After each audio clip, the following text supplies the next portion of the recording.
Hello, I'm your local idiot, JP, and I'm doing a video. And that name. Quick introduction to who I am. I'm more publicly known as an artist. I draw stuff and put it on Twitter or stream it on Twitch. Links in the description. But personally, I'm first and foremost a writer. I've written 3 finished stories, and I'm working on another one. You can find the finished ones on my Ramshackle Weekly site, linked down in the description as well. Characters. They're in stories, and they're important. They guide the story along, and without them, there isn't a story. Today, I'm going to tell you a little bit about how I make characters. Most of my art is character art, just pieces about characters I made. We're going to go inside my mind and find out how I do that. If you're a writer or just someone trying to make their OC, then I hope this may assist you. The inspiration. With all things, you need something to be inspired by. I like to call inspiration subtle stealing.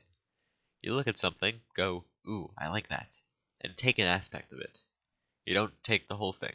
Never do that. Coming across inspiration is easy, but of course, you have to come across it.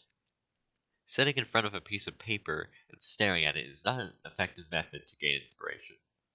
I recommend enjoying your favorite pieces of media. Reading books, playing video games, watching Twitch streams, doesn't matter.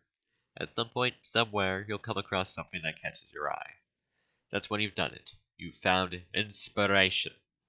Now take something from this thing that you found, your favorite part, the reason you like it. Now subtly steal it. Take that aspect that you like and make it your own. Once you get your inspiration, you are ready to get on the highway to make your character. There are 2 paths you can take from here, the development path or the drawing path. We'll start with the development path. This is where you take time to think about your character. You just think about it, maybe write down some of the ideas. You think about the personality, the looks, etc. You can come up with these things in a few ways. 1. Randomly. Just think of ideas you like and use them. 2. Meaningfully. If you have one idea you know, then maybe connect something back to that idea. An accessory related to a personality trait, for example. 3.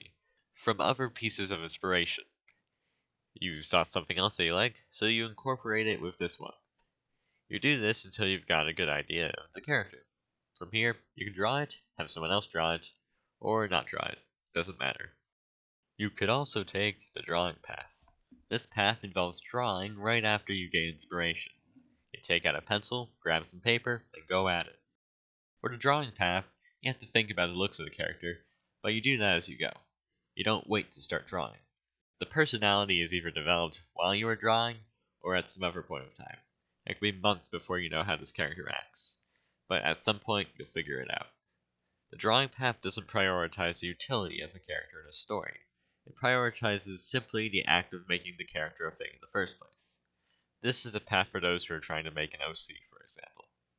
The development path prioritizes story utility since it requires you to take time to think about these things.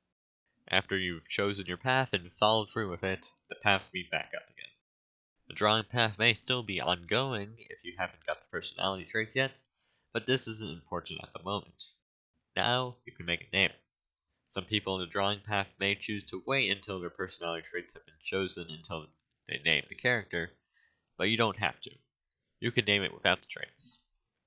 When it comes down to naming, I believe there are 3 ways to do it.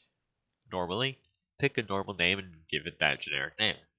Meaningfully, pick a name with a meaning that relates to the character. Randomly, throw together noises and words until you get a neat sounding name. You can choose whichever method you prefer. If you are creating multiple characters, you may do a thematic naming scheme, like naming all your characters after mushroom species. The way you get your name is up to you. Here's an optional choice you can make. A voice. If you want to think of a voice for the character, I would do it after naming them. You want to think about how their name would sound in their voice. Coming up with a voice is an interesting process.